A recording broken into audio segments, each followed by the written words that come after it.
Putting aside our sorrow, we renewed our faith in the prophecy that other rings would be found, and see how our faith has been rewarded.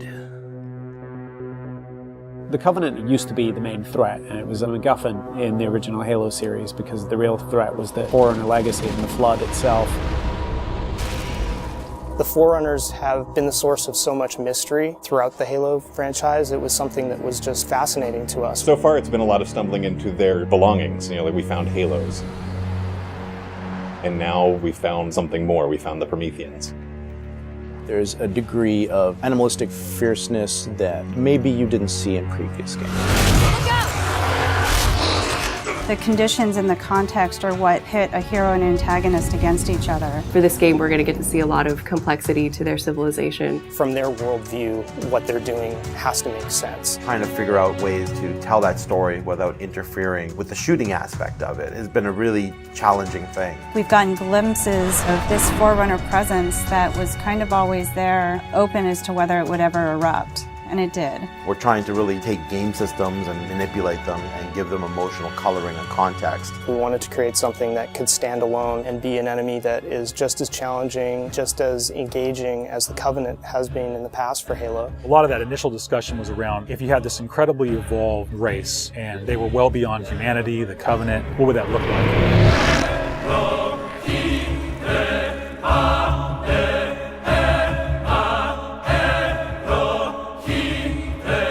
The design process for the Prometheans was intriguing, exciting, and then long and painful process. I think just because everyone was so invested in what they wanted out of them. How do you imply something strong, something vertical, something different? And how could we actually have a global logical language out of that Forerunner philosophy? Anybody who's played Halo goes, okay, Forerunners is the silvery angular stuff with blue lights across it. That's really the language kind of in a nutshell. For us, it was important to break that, but still find kind of like a mathematical organization. We had to do a very clear separation of style, shapes, colors, right from the start. I think the Knight's been through almost like 15 plus iterations of geometry. This sheet is like very traditional way of doing brainstorming. You just do silhouettes and then we take it and iterate some more and more and more. We didn't want them to look like monsters because they're not monsters. We had a version that looked very demon-y. These things on his back, they would go together and they would like flare out when the player was being spotted. We didn't want the Prometheans to look like robots because they're not robots. A version that looked very thin and spindly. We would see one, it's like, you know, that one looks cool, but it really doesn't convey commander of the battlefield. We had other stuff where they could clamp on and have these big, hulking, massive armors on top of them that would really change the variant look. For us, it was important to get it into something that people could relate to, which I think is always going to be a challenge when trying to take the Foreigner language and create a character. Making sure that his head stood out, that you could see it, that players had the ability to headshot it. It falls also onto animation. They were able to bring these guys alive and make it feel believable and plausible and still be very fast and lethal. Locomotion didn't look heavy enough at one point, so we scrapped everything and did it all again. The Knight's like 12 feet tall, so if it doesn't feel heavy and menacing as it's walking around and doesn't intimidate the player, then we're not doing our job. There were not a lot of real-life elements that we could take. There are joints there, some of them are not physically connected. They're holed up with the space in between them, which is some of the features that the architecture has, which is big, massive buildings like floating, defying gravity. We wanted to keep some of that mystery and kind of the unknown in the characters as well. We even have the little micro driver arms in here, and then all the way to where we turn these layers off. We have the glowing skull. We thought it would be more of an impact if it's like a sarcophagus. It opens up and it's showing all this aggression. There's certain ways to approach fighting an elite with a group of grunts, and really what we wanted to do was change that up. The Covenant are tried and true. You know what you're going to get out of a grunt. You know what you're going to get from a jackal with his shield. The toughness of elites. Here are the brand new hooks to the sandbox. Prometheans are made up of the Knights, the Watchers, and the Crawlers. One of the big focuses for us in the design of the Forerunners was to have these different enemy classes that would be able to work together. Having this dissection so that when the player went into combat, he's sort of tactically evaluating which order to take guys out. They don't act independently of each other. You put any combination of them together, and the strategy you need to engage with them is really different. There are a variety of Knight classes.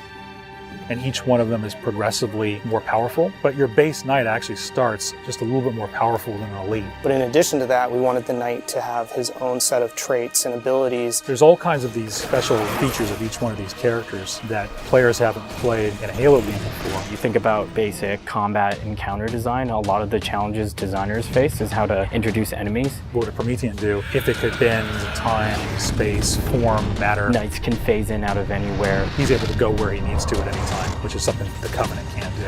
Heads up! Crawlers can walk on walls, walk on ceilings. If a knight shield bursts, crawlers will come rushing at you and try and like melee the player to get more aggressive. These certainly slot into that grunt style combatant. And so there was certainly a want to make sure that we can get a lot of them on screen. If you let too many of them get together, they become a really formidable force. One-off, super fun to take out all together. It's like a pack of feral dogs. Its mandibles, when it screams, will actually separate and float around in the air while it's howling. Animation added so much fresh behavior to this character. It's very exciting. The Watcher is definitely a support class. One of the things we wanted to do with the Forerunner characters was constantly have them mix up their tactics and make the player react to it. The Watcher is able to regenerate knights. One of the things we needed to do when the Watcher design was coming along was make sure that the Watcher would actually fit inside of the Knight. That bursts out and swap to the actual Watcher asset. The Watchers are aware if a knight's damaged, they'll protect them, they'll catch grenades, so they kind of coordinate their efforts. The Prometheans feel like the most advanced of the bunch. They're able to bring all of their technology and wisdom to the battlefield. With new enemy class comes new weapon class. We literally concepted probably 200 weapons for this game before we settled on the half a dozen that went in. It's kind of like you've got that balance between humans' model of what a weapon's like and the desire to want to try and make something crazy and futuristic. We tried coming up with this perfect mix of stuff that was still relatable. You would still identify a weapon as a rifle or a shotgun or a submachine gun, even though they're almost magical. The Forerunner Scattershot was probably the first one where we really nailed the design on it. Everybody loves the hinge action shotgun, so we tried doing something like that so that the reload animation would be to cock it up and the front half would smash together. Every time you pick up a Forerunner weapon, it forms in your hand. So that sort of kicked off the component of having these guns form around the player. So there's that moment of like, oh, what is this gun? What does it do? And then when it comes into shape, it's kind of immediately identifiable. What makes the Forerunner weapons distinct is that usually they have dual purpose. So for instance, from the bolt pistol, you can charge it up and have something that's equivalent to almost like a shotgun blast. In the case of the light rifle, we actually experimented with doing dual firing modes. We tried to make it so there was the best of both worlds with a BR and a DMR. It works like the battle rifle when you're not scoped. That has a little spread, has a 3-shot burst, and it works like the DMR when you are scoped. So it's like a mini sniper rifle in a way. It actually changes to a different firing mode where the projectiles are stronger.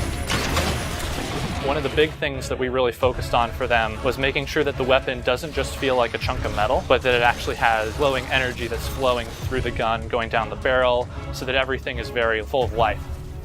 The moment where all the Promethean effects really started to click the most was when we started showing the dissolve whenever you kill a knight. That was really when we started to feel, yes, this is something cool, this is something unique, and something that we haven't really seen before.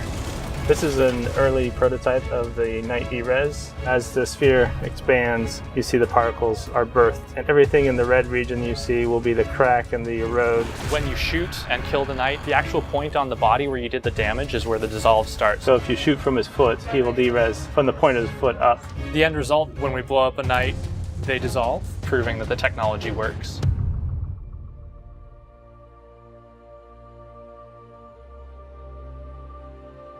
I look at the changes that we're making, and it really feels like we're making a sequel to Halo 3.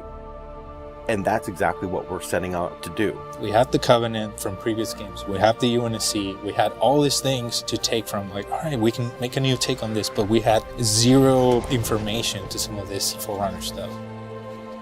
We're not just on a Halo, we're on a whole planet now.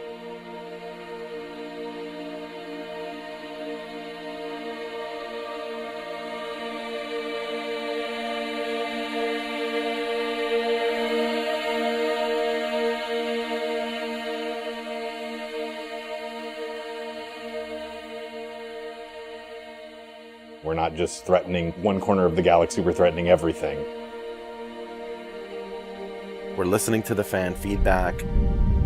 We're incrementally evolving different aspects of the game design, but there's nothing really revolutionary. And I think that's important, because I think really good design is evolutionary, not revolutionary. And I think at some points we got in our heads with this game that we're just going to make another Halo. I don't think that's what people want. They may think they want that, but what they really want is something that speaks to the things that they love, but then provides them with something new.